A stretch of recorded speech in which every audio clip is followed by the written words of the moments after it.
Bismillahirrahmanirrahim. Assalamualaikum warahmatullahi wabarakatuh. Innal hamdalillah nahmaduhu wa nasta'inuhu wa nastaghfiruh. Wa na'udzu billahi min shururi anfusina wa min sayyiati a'malina. Man yahdihillahu fala mudilla lahu wa man yudlil fala hadiya lahu. Asyhadu an la ilaha illallah wahdahu la syarika lahu wa asyhadu anna Muhammadan 'abduhu wa rasuluh. Allahumma salli wa sallim ala Sayyidina Muhammad wa ala alihi wa ashabihi wa tabi'in wa man tabi'ahum bi ihsanin ila yaumiddin. A'udzu billahi minasyaitonir rajim. Ya ayyuhalladzina amanu taqullaha haqqa tuqatih wa la tamutunna illa wa antum muslimun. Amma ba'd. Yang berusaha Tuan Haji Ahmad Nazri Muhammad Yusuf selaku penerbit rancangan tafsir Al-Quran dan seterusnya sidang pendengar yang dirahmati Allah. Alhamdulillah. Pertamanya, malah kita bersama-sama merafakkan setinggi kesyukuran ke hadrat Allah Subhanahu Wa Taala di atas segala nikmat kurniaan dan rezekinya yang tidak ternilai. Selawat dan salam ke atas junjungan besar Nabi Muhammad sallallahu alaihi wasallam, ahli keluarga baginda dan para sahabatnya yang tercinta. Bersama saya, Profesor Dr. Muhammad Najib bin Abdul Qadir, Pusat Kajian Al-Quran dan As-Sunnah, Fakulti Pengajian Islam, Universiti Kebangsaan Malaysia. Tuan-tuan, puan-puan, para pendengar yang dimuliakan, pada hari ini kita akan menyambung kembali rancangan tafsir Al-Quran bagi siri ke-133. InsyaAllah, pada kali ini kita akan membincangkan mengenai pentafsiran ayat ke-90 surah At-Taubah. A'udzubillahi minasyaitonirrajim. وَجَاءَ الْمُعَذِّرُونَ مِنَ الْأَعْرَابِ لِيُؤْذَنَ لَهُمْ وَقَعَدَ الَّذِينَ كَذَبُوا اللَّهَ وَرَسُولَهُ سَيُصِيبُ الَّذِينَ كَفَرُوا مِنْهُمْ عَذَابٌ أَلِيمٌ. Dan datanglah pula orang yang menyatakan uzurnya dari orang A'rab, memohon supaya mereka diizinkan tidak turut berperang. Sedang orang munafik di antara mereka yang mendustakan Allah dan Rasulnya duduk mendiamkan diri. Oleh itu orang yang kafir di antara mereka akan dikenakan azab seksa yang tidak terperi sakitnya. Muslimin dan muslimat yang dirahmati Allah, Profesor Dr. Muhammad Quraish Shihab melalui kitabnya Tafsir Al-Misbah menyatakan bahawa ayat sebelum ini mengecam orang munafik Madinah, khususnya mereka yang mampu berjihad dan mendengar secara langsung tuntutan dan nasihat daripada Nabi sallallahu alaihi wasallam. Ayat ke-90 surah At-Taubah ini pula ditujukan kepada penduduk yang menetap di pergunungan yang jauh dari bandar. Ayat ini menyatakan bahawa di samping orang munafik yang menguzurkan diri daripada berjihad, orang A'rab iaitu orang Badui meminta izin untuk tidak pergi berjihad. Sedangkan orang yang mendustakan Allah dan Rasulnya itu duduk berdiam diri dengan tidak datang menyatakan keuzurannya. Orang kafir yang berterusan dalam kekufurannya tanpa bertaubat itu akan diminta azab yang pedih di dunia dan akhirat. Termasuklah daripada kalangan mereka penduduk gunung itu. Profesor Dr. Muhammad Quraish Shihab menghuraikan perkataan Al-Mu'azzirun diambil dari kata uzrun, iaitu alasan atau dalih yang disampaikan untuk menyingkirkan kecaman atau kesalahan. Perkataan ini mengandungi dua kemungkinan makna. Pertama, yang menyampaikan alasan dapat diterima, dan kedua, yang menyampaikan dalih rapuh dan berbohong. Ibn Katsir rahimahullah memahami kata tersebut pada ayat ini dengan maksud pertama, sedangkan Az-Zamakhsyari dan Al-Biqai memahaminya dengan maksud yang kedua. Apapun yang jelas ayat ini berbicara tentang dua kelompok dari penduduk gunung itu. Jika kata Al-Mu'azzirun difahami dengan maksud pertama, maka firmannya, orang-orang yang mendustakan Allah dan Rasulnya duduk berdiam diri saja, ditujukan kepada mereka yang derhaka kerana mereka tidak datang menyampaikan sebab keuzuran. Dan inilah yang dikecam oleh ayat ini.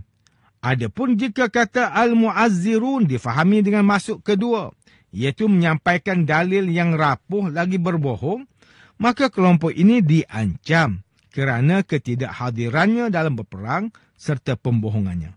Manakala yang duduk berdiam diri juga diancam kerana ketidakhadirannya dan kerana tidak meminta izin. Jika melihat konteks ayat ini, pendapat pertama itu lebih kuat. Dalam konteks bahasa juga membenarkan penggunaan kata al-mu'azzirun dengan maksud mereka yang memiliki alasan yang benar. Di sisi lain, orang kampung dan penduduk gunung adalah orang yang biasanya berterus terang. Kerana itulah kemunafikannya hanya banyak di bandar. Jika mereka datang menyampaikan keuzuran, maka sifat dan sangka baik terhadap mereka itu membawa kita untuk menyatakan bahawa uzur yang mereka sampaikan itu adalah uzur yang dapat diterima. Bagi kalimah Al-A'rab, Profesor Dr. Muhammad Quraish Shihab menyatakan maksudnya adalah penduduk gunung atau orang kampung yang biasanya belum mengenal peradaban bandar. Sidang pendengar yang dimuliakan, Ustaz Salahuddin Abdullah dan Ustaz Umar Khalid melalui kitab mereka Tafsir Mubin mentafsirkan ayat ke-90 surah At-Taubah ini dengan menyatakan bahawa Al-A'rab ialah orang Arab Badui. Mereka merupakan penduduk kampung di padang pasir yang terpencil, jauh daripada orang Arab yang tinggal di bandar yang bertamadun. Orang A'rab itu lebih keras kufurnya dan sikap munafiknya kerana mereka hidup secara liar dan jauh pula daripada berjumpa alim ulama atau mendengar nasihat pengajaran.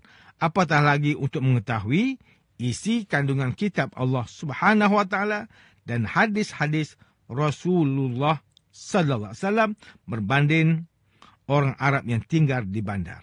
Manakala Dr. Zainal Arifin Zakaria melalui kitabnya Tafsir Inspirasi, ketika mentafsirkan ayat ke-90 surah At-Taubah ini menjelaskan bahawa ada di antara orang Arab Badui datang kepada Nabi Muhammad sallallahu alaihi wasallam mengemukakan alasan supaya diberi keizinan untuk tidak pergi berperang, sedangkan orang yang mendustakan Allah dan Rasulnya itu hanya duduk berdiam.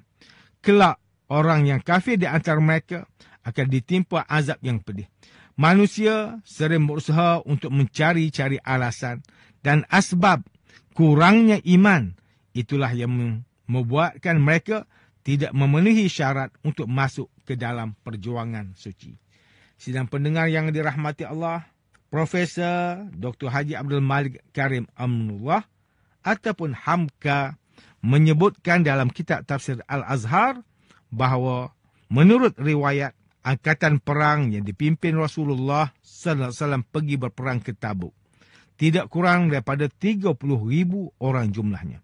Oleh itu, sudah tentu bukan penduduk Madinah sahaja yang terlibat dalam angkatan perang itu, tetapi termasuklah orang Badui luar bandar yang telah menyatakan diri memeluk agama Islam juga turut terlibat sama.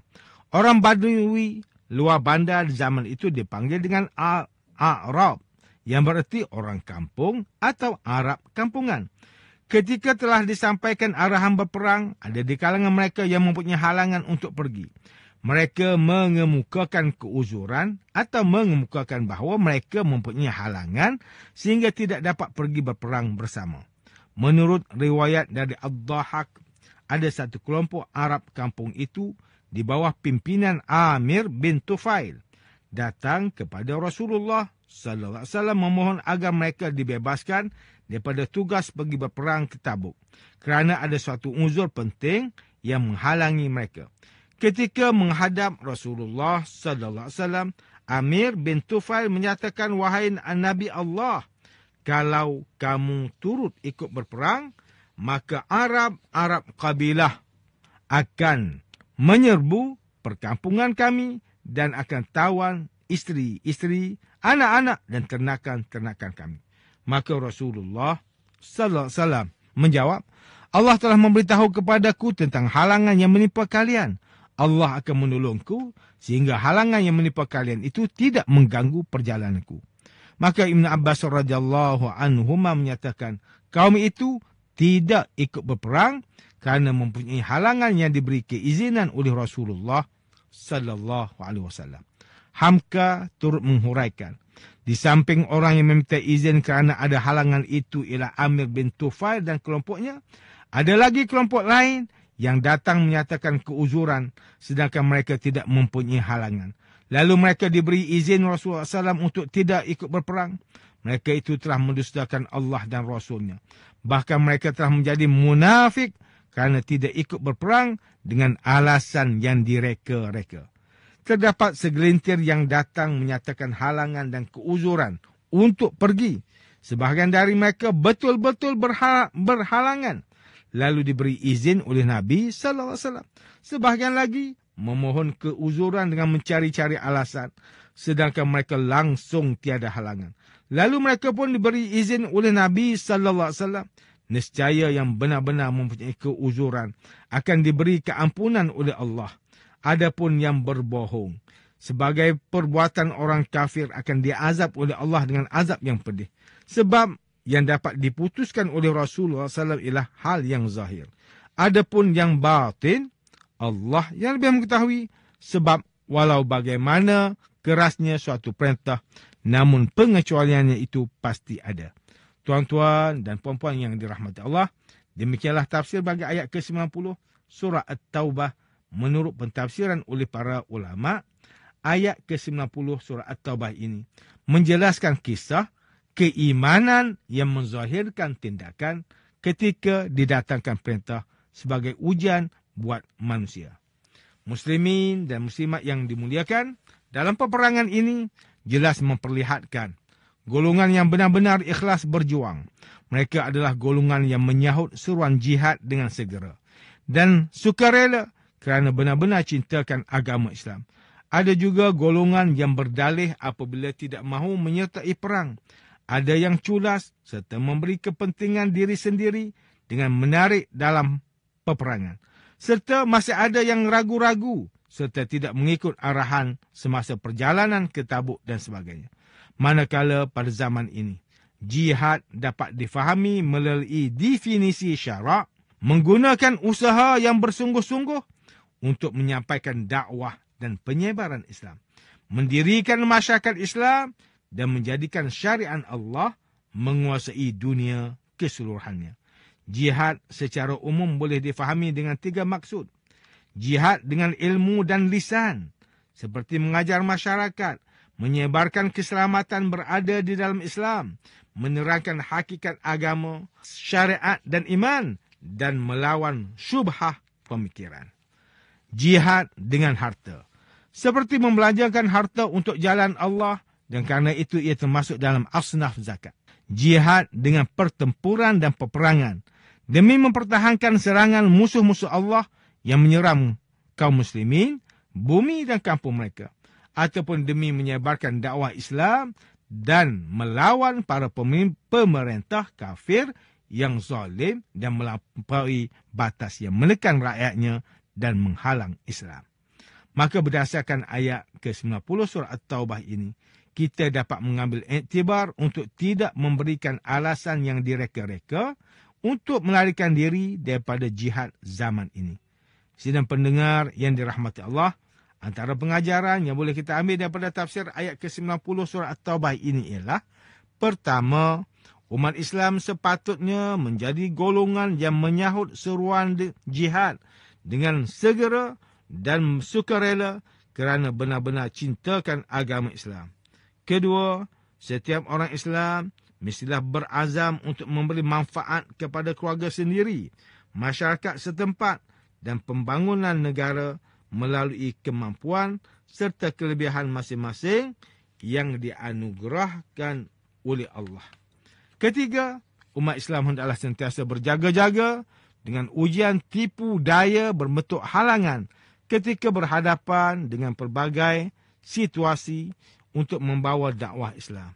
Tuan-tuan, puan-puan, para pendengar yang dimuliakan, sekian sahaja rancangan tafsir Al-Quran pada hari ini. Semoga kita semua mendapat manfaat daripada perbincangan ilmu ini. Insya-Allah, mudah-mudahan kita akan bertemu lagi pada siri rancangan tafsir Al-Quran yang akan datang. Wabillahi taufiq wal hidayah. Wassalamualaikum warahmatullahi wabarakatuh.